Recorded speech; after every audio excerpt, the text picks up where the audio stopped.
everyone, and welcome back to Alma Live. I'm Adriana Monique Alvarez, and we are continuing the conversation around emotional resilience. And I'm super excited to welcome today's guest, Rudradeb Mitra. Welcome. Thank you for joining us. Thanks a lot, Adriana, for inviting me. Absolutely. Now, I know that you are a social entrepreneur, an author, and minimalist, and I would love if you take a few minutes. Tell us where you're joining from, first off, and then who you are and what you're up to in the world. So I'm joining from Warsaw in Poland, where I've been here for the last couple of months because of my, as many of us kind of are locked out, couldn't come to the US. And who am I? It's a very difficult question, but I think I tried to answer this question a couple of years ago. And what I found out that the way I would define myself as every day I try to be the child within me, which means that I'm trying to be as curious and as open and enthusiastic. That's how we were as a child, and I think that's something I'm trying to be every single day.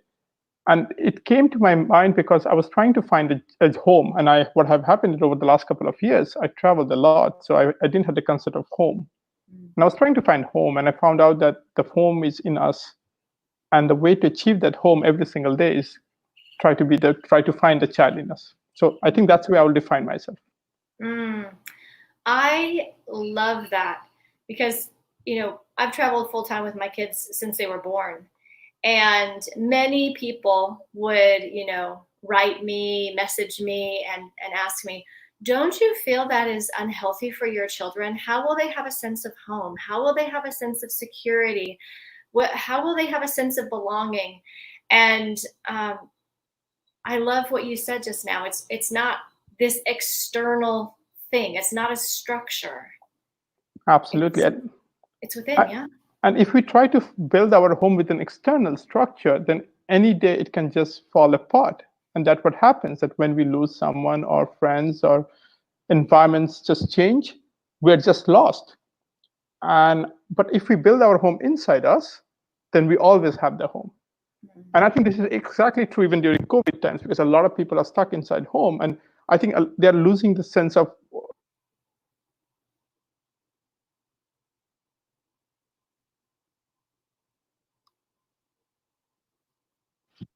so that's what I think, that how it makes complete sense to find a home inside us. Yes, absolutely. Now, one of the things that we discussed before we went live is what your definition of emotional resilience is, because I live on the online space, and it's so easy to hear people talk about all of the mountaintop moments, all of the success, all of the achievements, and yet most of us don't hear about those low points where the real growth actually happens. So how would you define emotional resilience?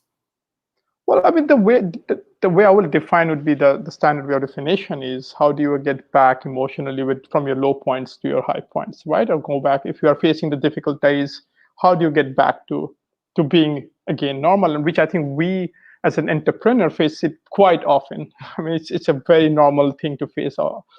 And I have faced that even last week. May not be that low, but it still is a question that I, for example, often question. Why are we living? What is the purpose of us?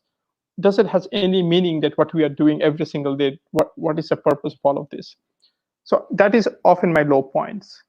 And the way I get back is that I look at that, if there is a grand vision that I want to, I want my life to be, what I want to do in my life. It's not about achieving great goals in life, but every single day I want to do things that has some meaning and has some value, not just for me, but also for someone else.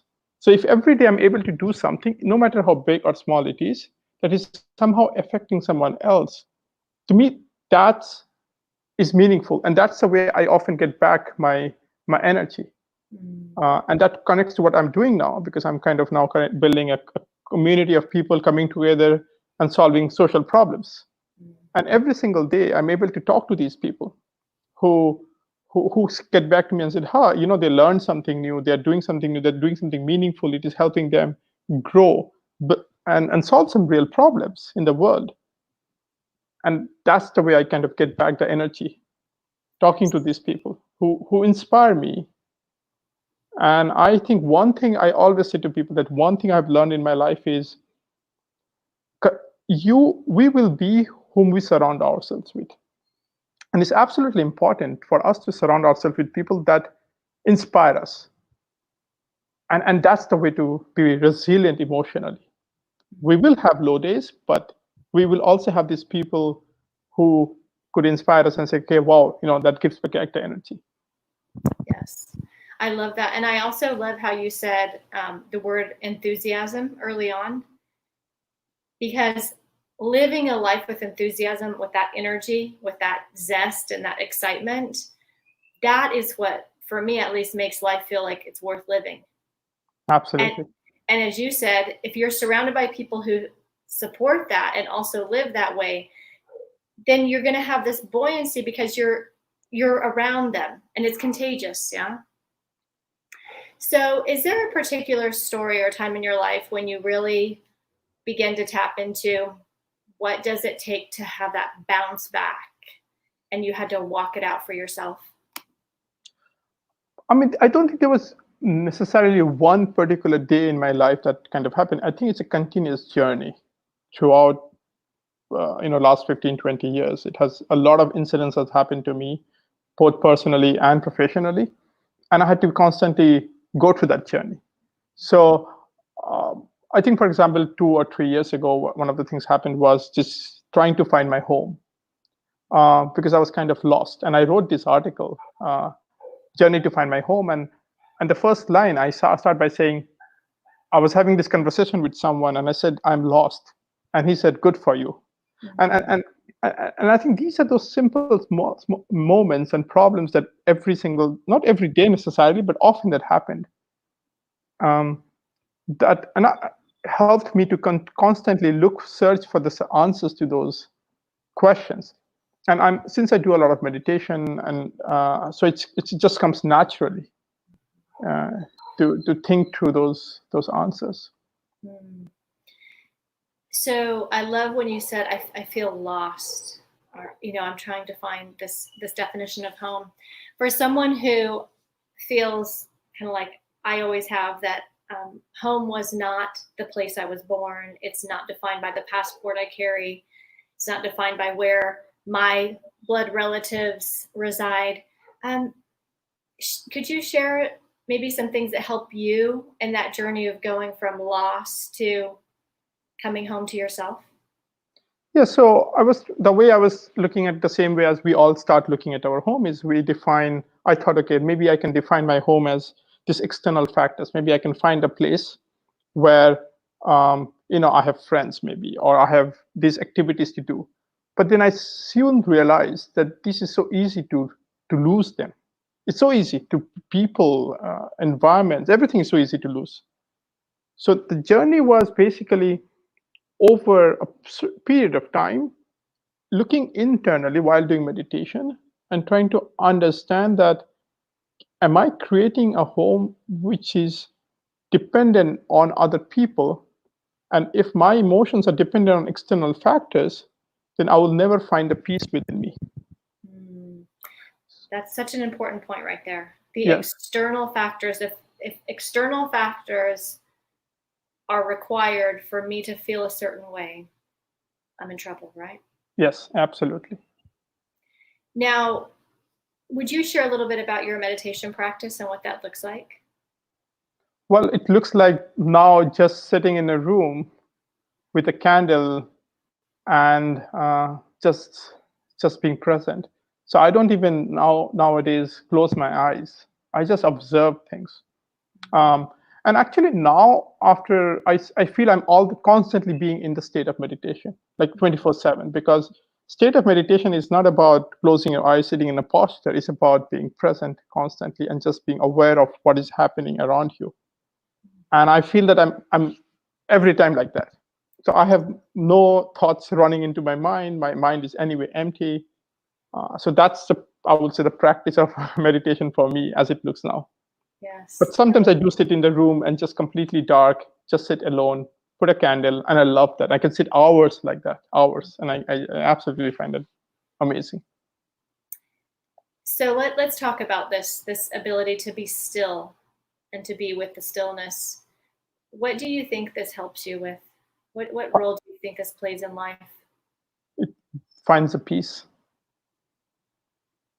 I think that I have this feeling of peace within me. Is amazing. Like I have experienced sadness, yet peaceful. And I think we often are seeking happiness. We often think we want to be happy in life. And I think happiness is not the highest state or the highest emotion that we should seek, because I do not know how can I be constantly happy. I mean, there are so many things that are happening around us. People are dying. You cannot be constantly happy. But peace is one emotion that you can always have in you. And I think that's the state of being still.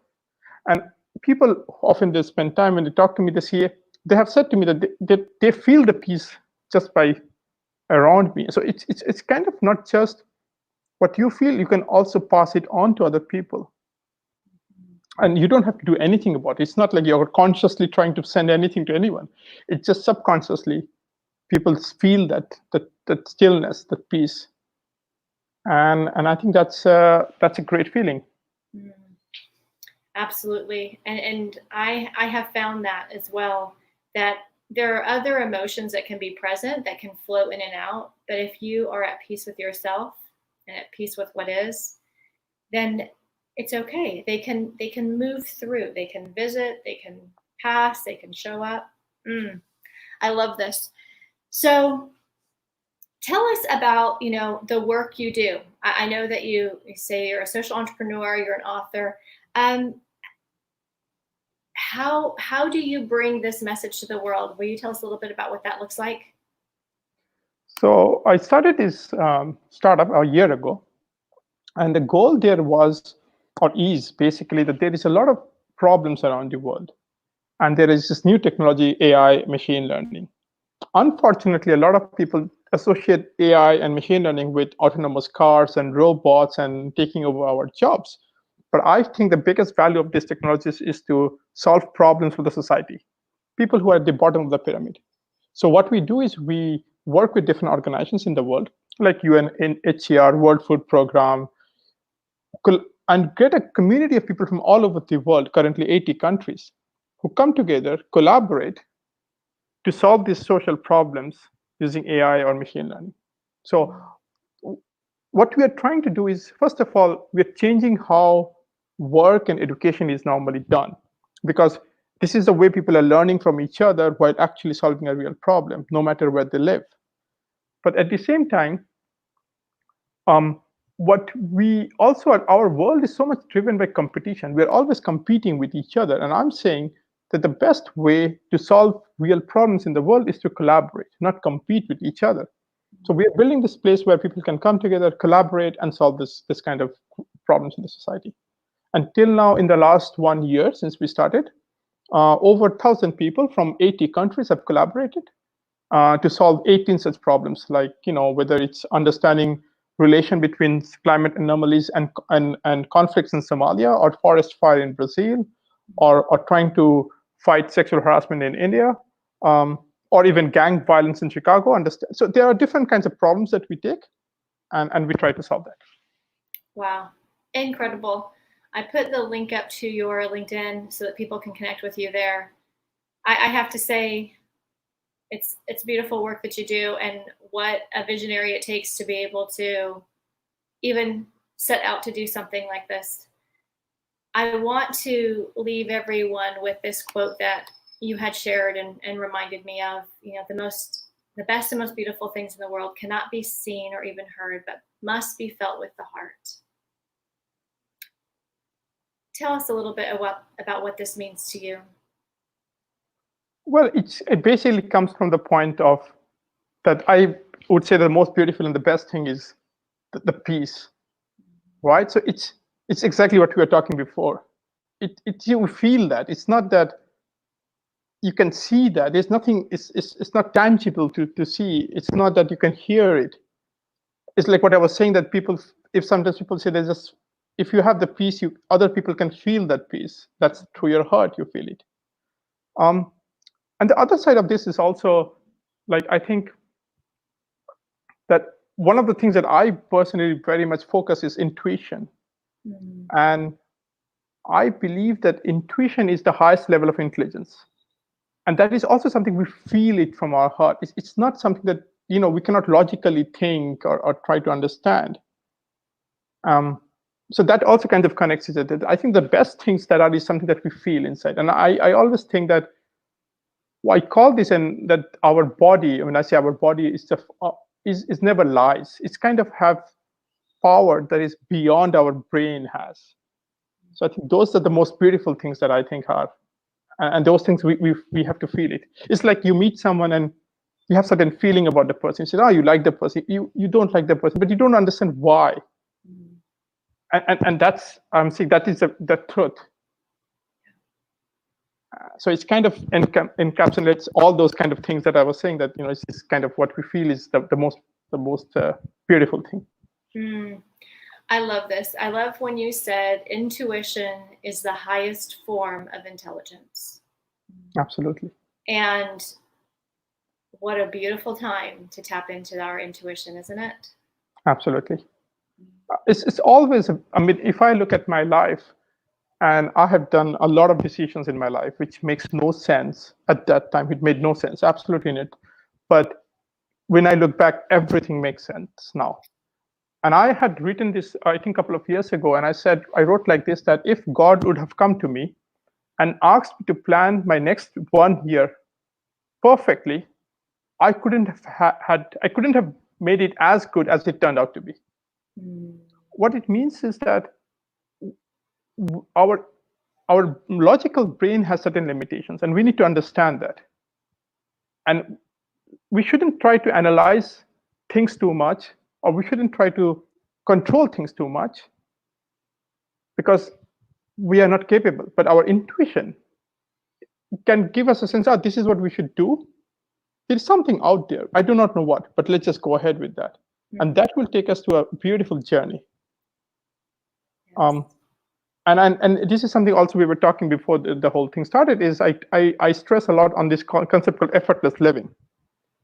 And I say that when we follow our intuition, it feels effortless. While Western societies often are driven by these fixed goals, we have in 6 months we want to achieve this, in 1 year we want to achieve this. So it's goal driven. That brings stress. That brings control. That's not intuition. Intuition will not tell us in 6 months this is what I want to achieve. Intuition will tell you this is the direction I want to go, and let's see what happens. So to me, that's the most beautiful thing, and that connects with the peace, because when you follow your intuition, it creates this effortless living, and you get the peace inside you. Mm-hmm. It's like the package deal. Exactly. Now, what would you say to someone who doesn't exactly know how to tune into their intuition? What if this has not been a practice for them? They have been a planner, they think logically, linearly. How do you begin to tap into your intuition? So in my case, it is through meditation. And maybe for some it will work, some would not. But in my case, it started by, and when I say meditation, I mean just listening to what your body is saying. And I hope I make this distinction between what my body is saying and what his mind is saying. And I think that's I do not know how to explain that well, but we feel something in us. It feels right. It feels seamless. It feels, this is what makes sense. But when we logically think, we think, no, that's not right, because there is fears coming. What happens if this happens? What happens if that happens? That's our brain saying, the what if, the false fear, living life in fear. But the intuition would be something that feels like, that's what your heart would say, like, coming back to the same quote. You feel that it's right. It's not something. So that's intuition. And I think we all have that ability. We all have it. We all have the intuition. We just don't listen to that, because that's not what we have been told. We have been always told you have to listen to your mind and achieve goals and success, whatever that means. But I think to me, it just comes from being still, listening to yourself, tap into what your body feels, and you will know what your intuition is saying. Mm-hmm. One of the things that I've observed as well is once you begin to hear those whispers and notice those nudges, is being willing to not have it make sense to everyone. Absolutely. Because it's so easy to think, oh my God, this is going to seem absolutely crazy to others and to this mind that is constantly going. Absolutely. I mean, I had taken a lot of decisions in my life, and I can go back some of them, but it would make absolutely no sense to outside world and even to my brain. Yeah. And I'm happy that I didn't listen to the outside world.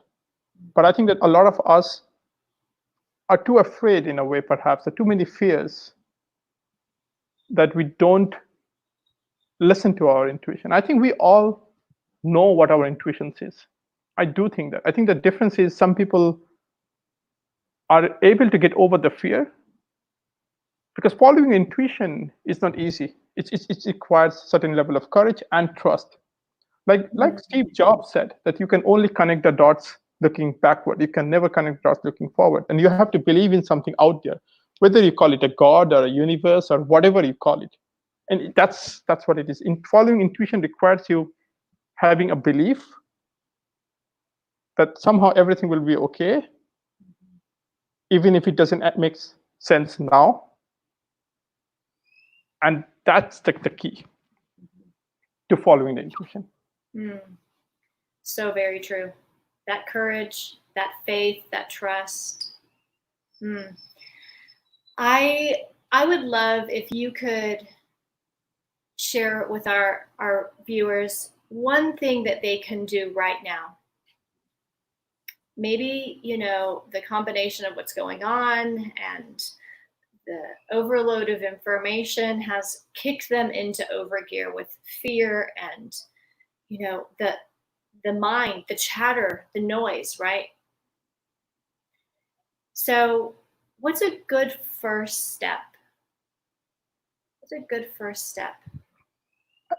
I think the one thing that if I say that to everyone that I try to say is find the truth within you. What does that mean? That truth is also subjective, right? Truth is not often. And so what I say that if someone wants to move in that direction, I'll say, just spend some time just sitting, try to observe, like the state of meditation, let's say. Try to observe what the thoughts come in. Try to see what your inner self is saying to you.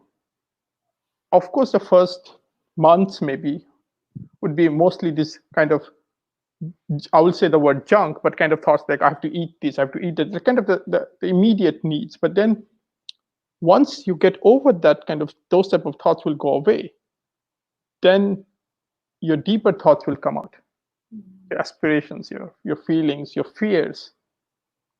Then you have to get over those things. It's not easy. It's very difficult, because the regrets of your life, the fears that you have to deal with those things. And I think given the current time in the lockdown, I think it's a great time, because we don't have these escapes that we normally have. It's very easy for us to find a friend and spend an evening with a friend, because it's so hard for us to just sit still. How many people can actually just sit still? And this is something I was observing. Actually, I know every cafe you go, every gym, every restaurant, they always play a music. And I was thinking, why they constantly always play music? Why do we always have to have a phone? Like, I don't have a phone, by the way. I have no phone for 2 years now. So we always need this distraction. And I'm saying the best way to find yourself is stop those distractions. And start from there. Start from just perhaps sitting without any distraction. I love that. Thank you so much for joining us today. Thanks, Adriana, for inviting me. What a beautiful message. So important, timeless, and especially relevant right now. I would love to invite our viewers to get my free pass to networking influencers, as well as my guide on how to jumpstart your book. Those links are in the description. Make sure that you connect with Ru on LinkedIn. I appreciate your heart and the work that you do. Until next time, big hugs from Mexico. Stay well. Thanks a lot. Bye. Bye.